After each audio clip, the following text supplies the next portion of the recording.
Quem nunca sentiu o coração acelerado, a mente inquieta e os pensamentos desorganizados diante de situações difíceis?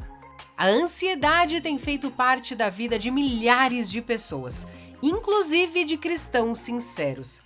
E quando ouvimos que a Bíblia promete paz, muitos se perguntam: mas por que eu ainda estou ansioso se estou orando e buscando a Deus?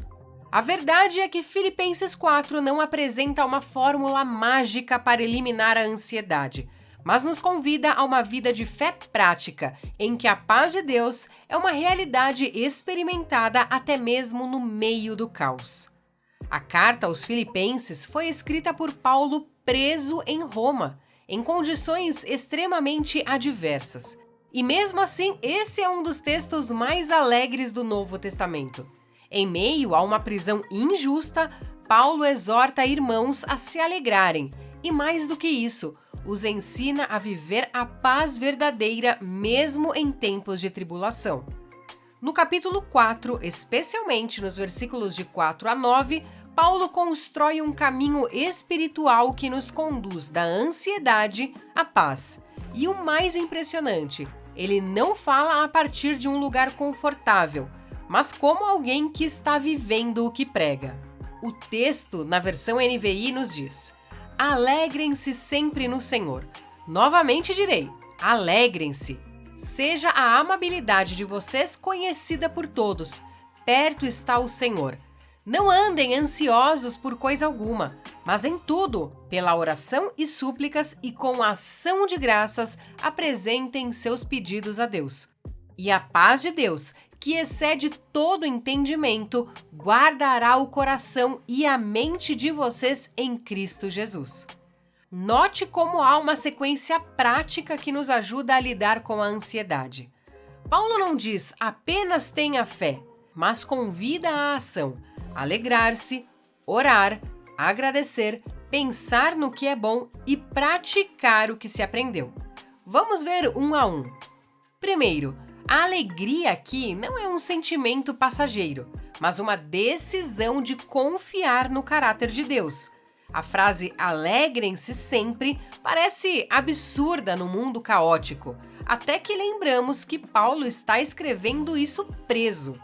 A fonte de alegria não são as circunstâncias, mas o Senhor que está perto. A proximidade de Deus é o que nos sustenta. Mas vale lembrar que essa alegria de Deus não exclui a tristeza. A própria Bíblia diz que há tempo de chorar e tempo de rir. Jesus chorou, Paulo chorou, nós também vamos chorar.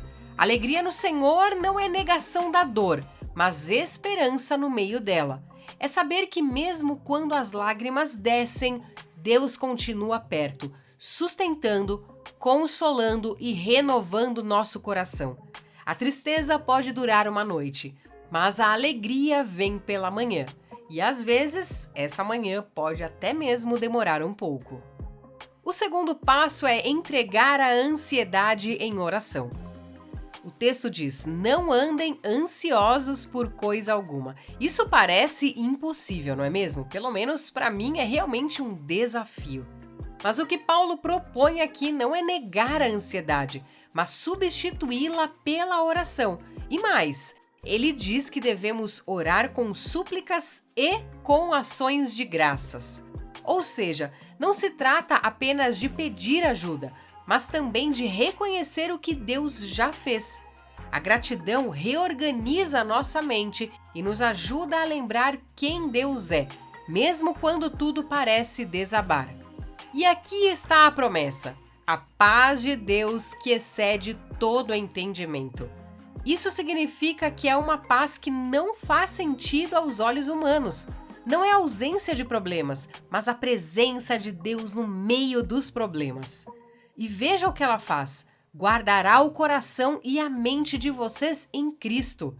A imagem é de um soldado protegendo a cidade. O coração, que são as nossas emoções, e a mente, os nossos pensamentos, são blindados, não por uma força nossa, mas por Cristo Jesus. Depois de falar da paz, Paulo segue: finalmente, irmãos, tudo o que for verdadeiro, nobre, correto, puro, amável, de boa fama, se houver algo excelente ou digno de louvor, pensem nessas coisas. A ansiedade, muitas vezes, é alimentada por pensamentos desorganizados, catastróficos e mentirosos. Paulo nos convida a substituir os pensamentos ruins por aquilo que é verdadeiro e bom. Isso é um exercício espiritual. O que colocamos na mente afeta diretamente a nossa alma. E por fim, no verso 9, Paulo diz: ponham em prática tudo o que aprenderam, receberam, ouviram e viram em mim, e o Deus da paz estará com vocês. Aqui está o segredo. Não basta saber o que a Bíblia diz sobre a paz. É preciso viver, praticar a gratidão, buscar comunhão, desenvolver hábitos saudáveis de oração e de leitura bíblica, adorar, louvar. Tudo isso contribui para que o Deus da paz esteja conosco. Repare que não é só a paz de Deus que vem, é o Deus da paz que caminha conosco. E aqui vale uma pausa importante. Se você luta com ansiedade, saiba que buscar ajuda espiritual e profissional não é falta de fé, é coragem. Muitas pessoas estão sofrendo em silêncio quando poderiam estar caminhando com apoio. Fale com alguém de confiança, procure um pastor da sua igreja ou um líder maduro, e até mesmo um psicólogo. Deus pode usar muitos meios para trazer restauração e cura para o seu coração. Você não está sozinho nessa luta. E mesmo seguindo todos esses passos, há dias em que a ansiedade continua ali. O coração aperta, a mente não para. O que fazer então? Nesses momentos é importante lembrar que a paz de Deus não é um botão mágico, mas um processo de caminhada diária com Ele. É uma paz construída em confiança. E essa confiança cresce quando conhecemos mais profundamente o caráter de Deus. Na vida cristã, a paz não vem de ignorar o sofrimento, mas de lembrar que Jesus sofreu por nós, venceu a morte e caminha conosco em cada dor. No fim, a paz que excede todo entendimento não é uma técnica, nem uma frase de autoajuda. É uma pessoa, é Cristo. A razão pela qual podemos entregar a nossa ansiedade é porque Jesus levou sobre si nossas dores. Ele chorou, teve angústia no Getsêmani, sentiu o abandono, mesmo assim confiou no Pai. E porque Ele venceu, nós podemos ter paz.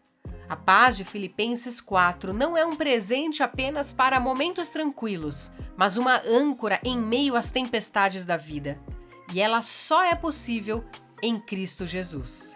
Se esse estudo falou com você, deixa aí nos comentários. Eu também quero viver a paz de Jesus.